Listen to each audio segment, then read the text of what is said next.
श्री बिलवृक्ष के नीचे कोई संत साधु और महादेव का कोई परम भक्त हैं, उसको खीर का भोजन करावे, सदरिद्रो न जायते हैं, उनके कुल में कभी निर्धनता नहीं जाएगी।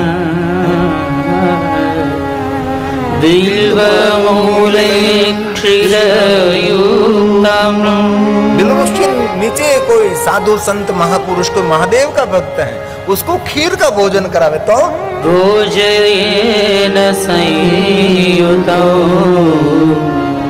योगद्या शिवभक्ताय सदरीरो न जायते सदरीरो न जायते। उसके कुल में कभी निर्धनता नहीं जाएगी, इसीलिए बिलवृक्ष की सेवा करो।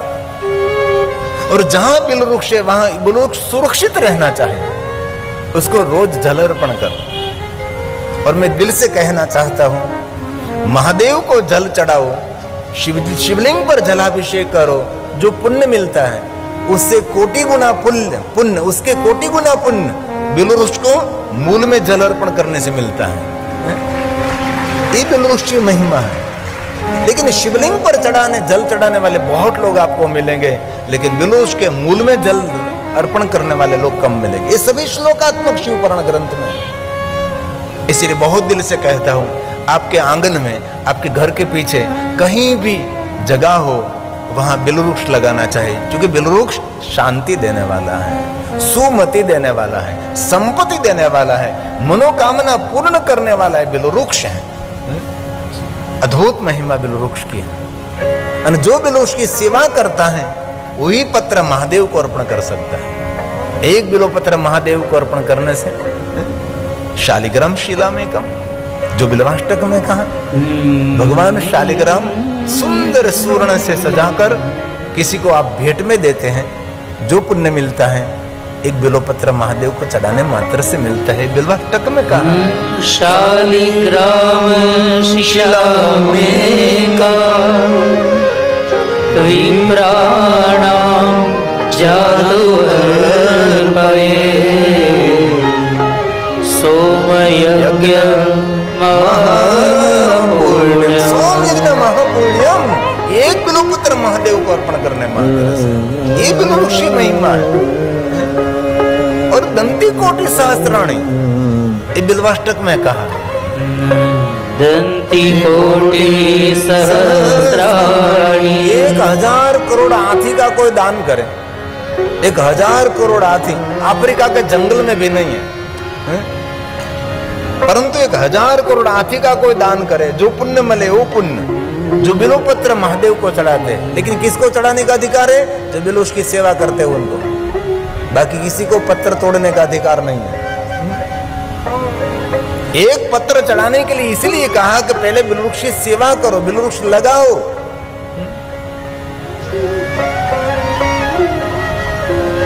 दंती कोटि सहस्राणि वाजपेय शतानि कोटि कन्या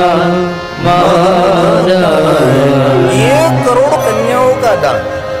कन्यादान कोई सामान्य दान नहीं, कन्यादान महादान है। कन्या का दान। और अयोग्य वर को कोई पिता कन्या अर्पण करता है, इस पिता को कन्या घाती कहा, अपनी बेटी की हत्या करने का पाप उनको लगता है।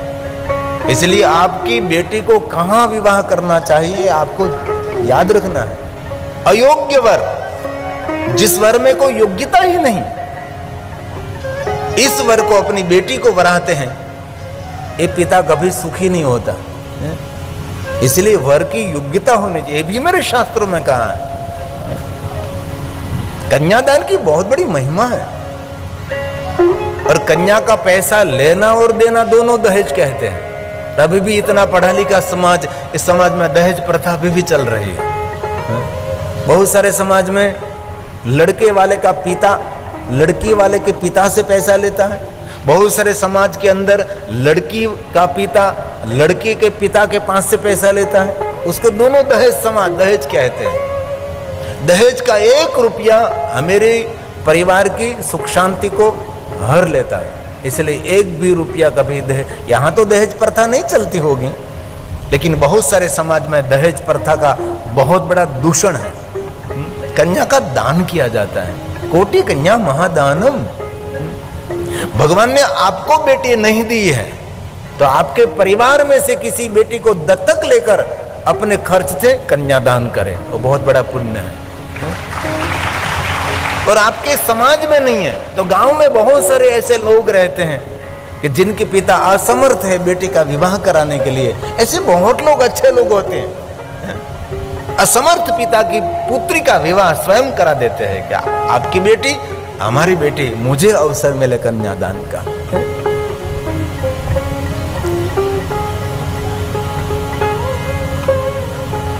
और सभी बेटियों को भी मेरे हृदय से प्रार्थना है, वर्तमान में पढ़ना चाहिए, अपने पैरों पर खड़ा होना चाहिए। अभी वर्तमान समय बहुत बहुत बहुत खतरनाक चल रहा है, इसलिए मेरी युवान बेटियों को मेरे हृदय से प्रार्थना है, पढ़ो लिखो, अपने पैरों पर खड़े हो जाओ।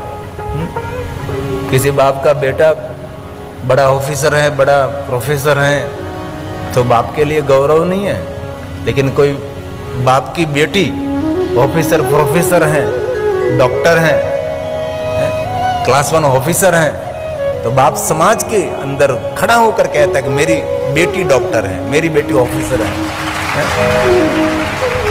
पिता का गौरव बेटा नहीं, पिता का गौरव बेटी भी है। इसलिए मेरी युवान भाइयों बहनों को मेरे हृदय से प्रार्थना भी है, पढ़ने में ध्यान रखो। ये मोबाइल आपका जीवन निर्माण करने वाला नहीं है, आपकी पढ़ाई,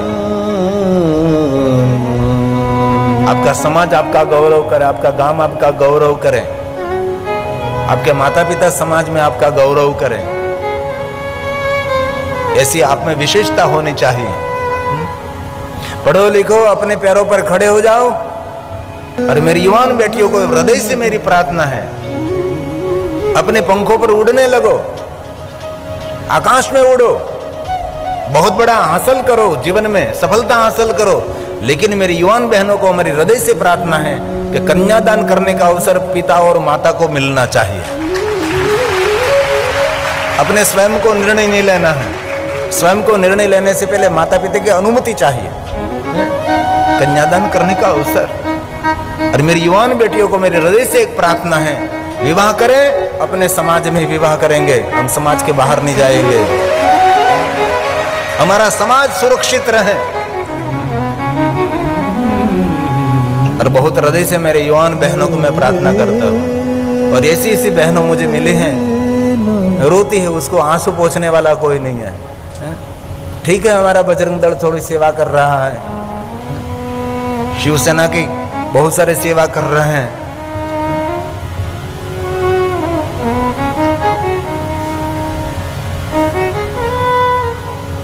क्योंकि हमारा 2 मंत्र होना चाहिए, हमारी बहन बेटियों को भी हम रक्षा करेंगे और हम गाय माता की भी रक्षा करेंगे, ये हमारा मंत्र होना चाहिए।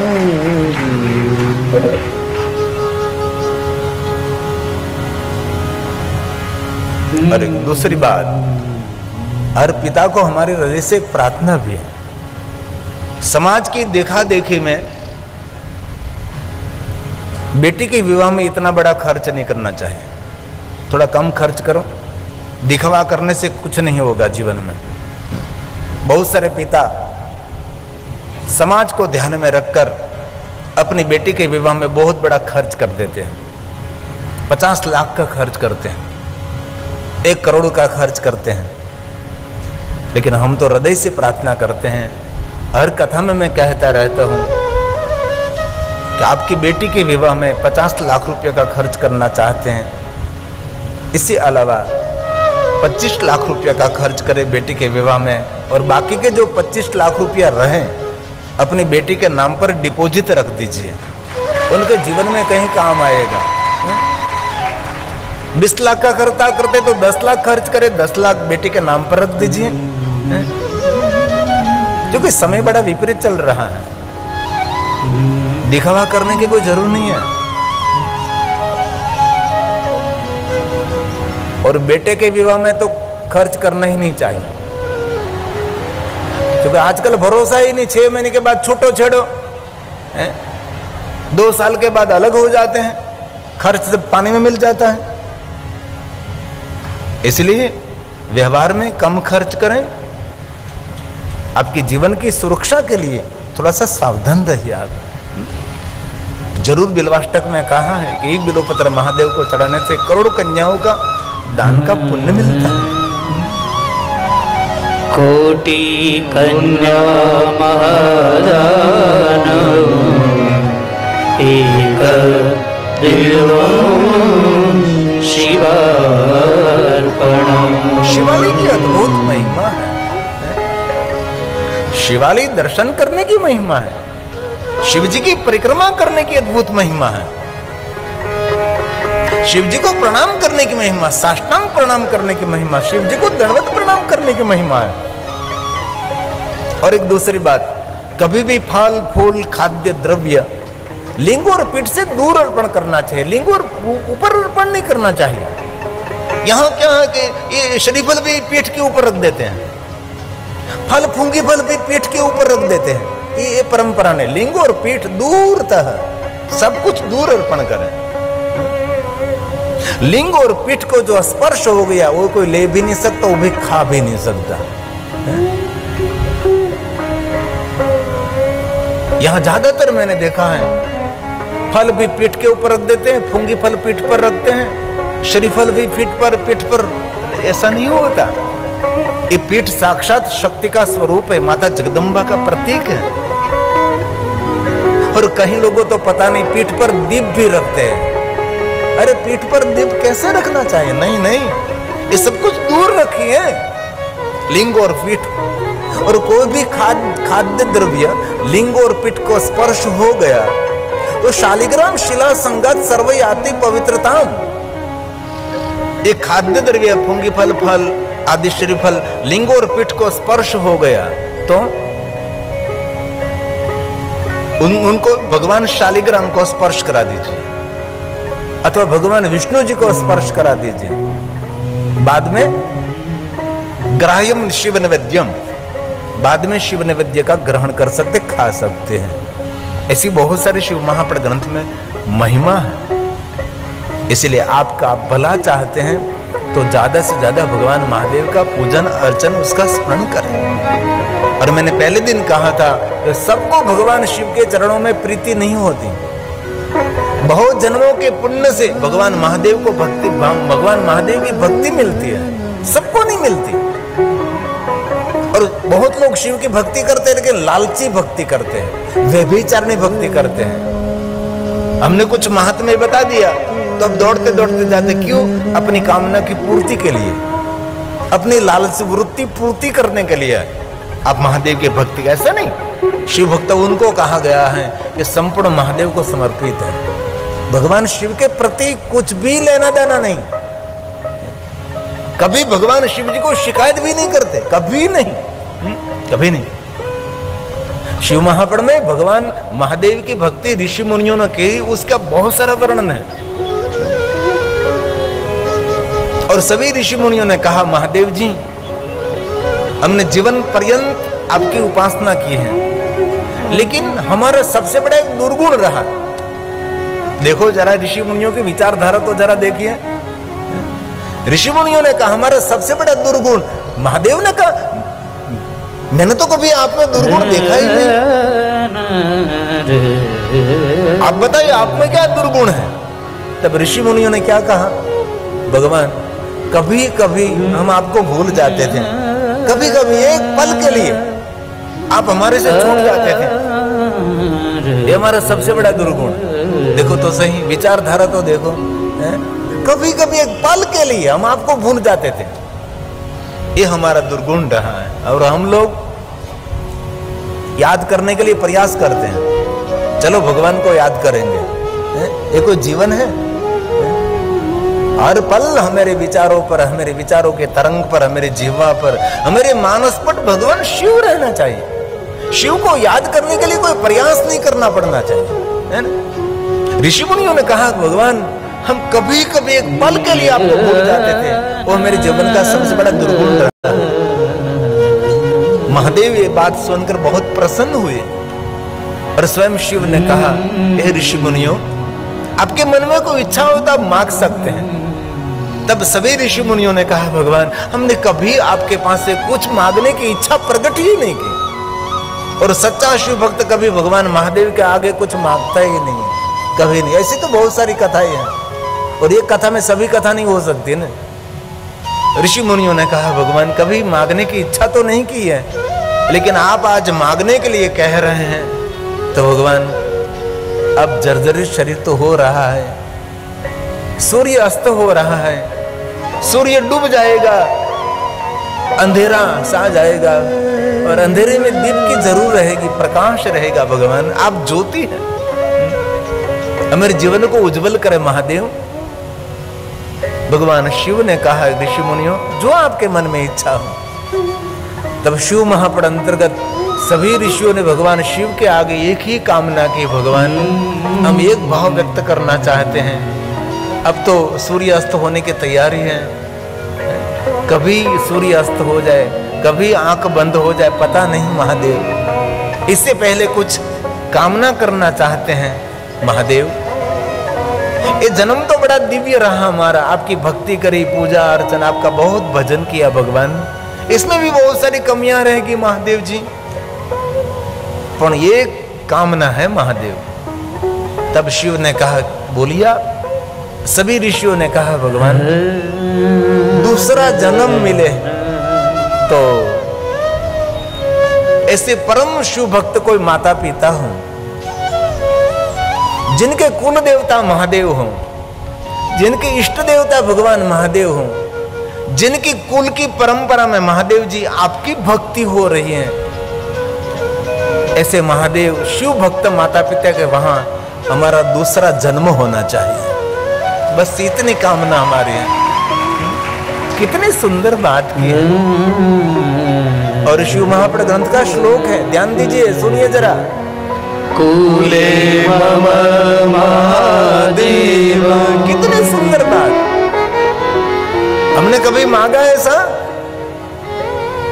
हमने तो क्या मांगा, संसारिक तुच्छ वस्तु मांगी हमने तो। ये काम कर दीजिए मेरा, ये काम कर दीजिए मेरा, ये काम कर दीजिए। भगवान के आगे हम क्या व्यवहार करते हैं? आत्म कल्याण के लिए तो कभी भाव प्रकट नहीं किया। भगवान हमारा जन्म, अरे भगवान को कभी आभार व्यक्त नहीं किया। कभी भगवान को कहा प्रातःकाल ब्रह्म मुहूर्त में उठकर, भगवान बहुत आभार व्यक्त करते, आपने हमको इतना सुंदर मानव जीवन दिया है? और कोई अंग भंग नहीं, दिव्यांग नहीं, इतना सुंदर जन्म मिला भगवान महादेव, बहुत आभार व्यक्त करते। कोई पशु मिले, पशु का अवतार होता तो क्या होता, कोई पक्षी बने हो तो कैसा जीवन होता होगा हमारा है? कहीं जंगल में प्राणी बने होते तो क्या हमारा अस्तित्व रहता, क्या हमारा जीवन रहता। इसलिए भगवान को आभार व्यक्त करे, भगवान आपने मानव शरीर तो दिया, लेकिन भगवान महादेव आपने हमको बुद्धिमति दी कि हम आपको याद भी कर रहे हैं। कथा श्रवण करते करते भी भगवान को कहना चाहिए, भगवान बड़ी कृपा रही भगवान, ये मनुष्य शरीर मिला तो कथा श्रवण कर रहे हैं, मनुष्य शरीर नहीं मिलता तो कथा श्रवण भी कैसे कर सकते हैं? कोई पशु का शरीर मिला होता तो कथा नहीं श्रवण कर सकते, कोई पक्षी का शरीर मिला होता तो कथा नहीं श्रवण कर सकते। ये मनुष्य शरीर मिला है तो हम सब भगवान की कथा श्रवण कर सकते हैं। भगवान बहुत आभार व्यक्त करते हैं। सभी ऋषि मुनियों ने कहा, भगवान बस एक ही प्रार्थना है, परम शिव भक्त माता पिता के वहां हमारा जन्म होना चाहिए। शिव भक्त कुल में जन्म मिले, जिनके कुल परंपरा में महादेव तेरी भक्ति हो रही है और तेरी उपासना हो रही है। और ये कोई काल्पनिक बात नहीं, ये शिव महापद ग्रंथ का श्लोक है। कूले मम महादेव भजनं तेयस्तु सर्वदा। जिन कुल में महादेव तेरी भक्ति हो रही है, ऐसे शिव भक्त कुल में जन्म मिलना चाहिए। और शिव भक्त कुल में जन्म मिले और मिलने के बाद भगवान महादेव तेरी भक्ति से वंचित नहीं करना, बार बार तेरे भजन करने का अवसर मिले, महादेव जी आपकी सेवा करने का अवसर मिले। क्या ऋषि मुनियों ने मांगा? आपकी सेवा करे भगवान महादेव, आपका भजन करे और आपकी भक्ति मिले। महादेव आपके प्रति हमारा प्रेम रहे। जब शंकर भगवान विष्णु पत्नी लक्ष्मी को मिले थे, ध्यान दीजिए,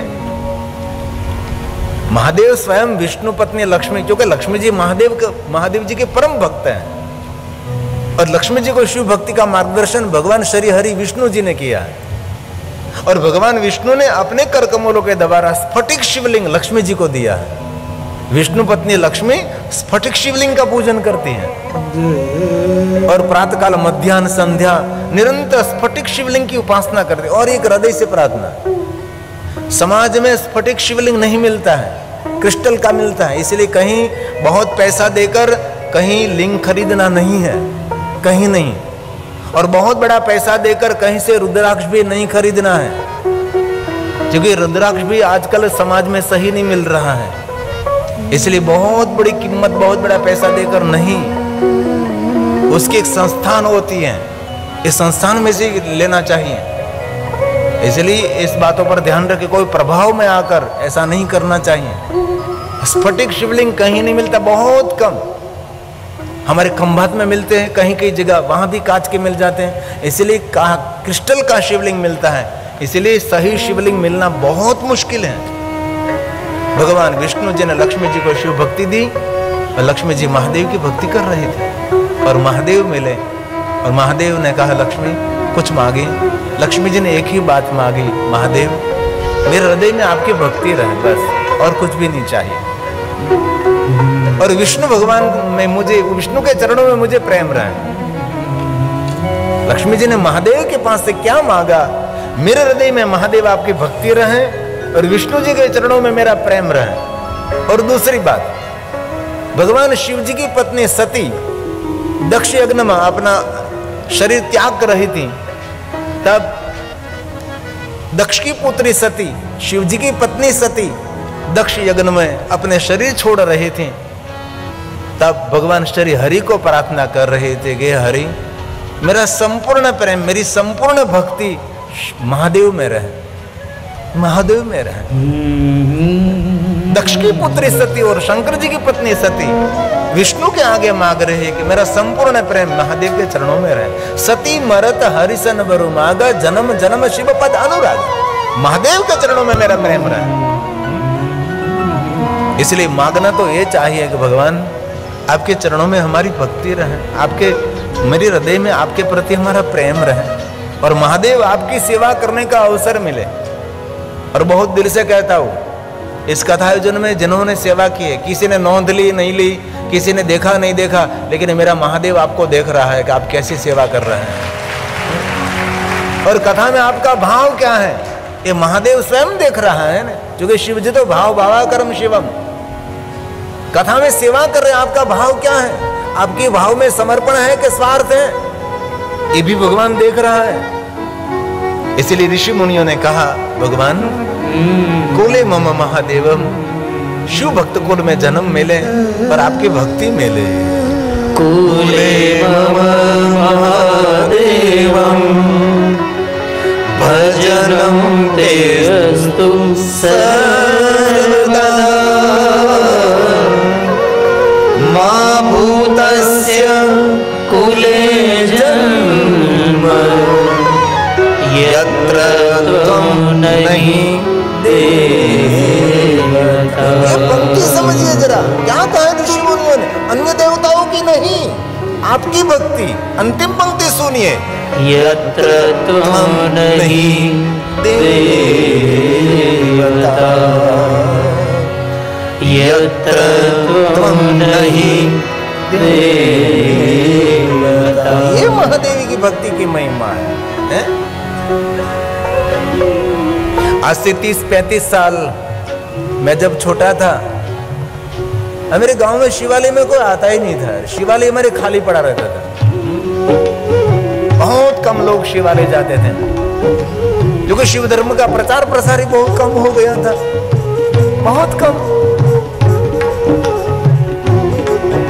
और हम भी जहां तहां देखते थे कोई शिव जी की महिमा सुनाए, कोई कहीं दूर दूर तक शंकर जी की महिमा नहीं सुना रहा था, दूर दूर तक नहीं। हमने 30-31 साल पहले जब कथा में प्रवेश किया, मुझे भी शिव कथा सुननी थी कि मुझे कोई महादेव की कथा सुनावे, महादेव की कथा मुझे सुननी थी। कोई दूर दूर तक शिव कथा कहने वाला कोई वक्ता नहीं था। और इतने सालों की आज मेहनत, लगातार आस्था टीवी के माध्यम से मैं कथा गाता रहा, देश देशांतर लगातार शिव कथा गाता रहा। आज अपने को श्री भागवताचार्य कहने वाले भी महादेव की कथा कर रहे हैं। अपने को कहते भागवताचार्य, लेकिन कथा महादेव की करते हैं। जिन्होंने कभी शिव महापुराण देखा भी नहीं था, कभी कहा भी नहीं था, कभी उसने सपने में भी नहीं देखा था, आज सब शिव कथा गा रहे हैं। एक कथा का प्रभाव बड़ा है। और महादेव की कथा गाते गाते मेरा जीवन हो गया। इतने साल मेरी बीत गए, ऐसे ही लगातार महादेव की कथा गाता रहा मैं। इसलिए एक ही महादेव को प्रार्थना करे, बाबा बस तेरी सेवा करने का अवसर मिले और तेरी भक्ति मिले। आइए दो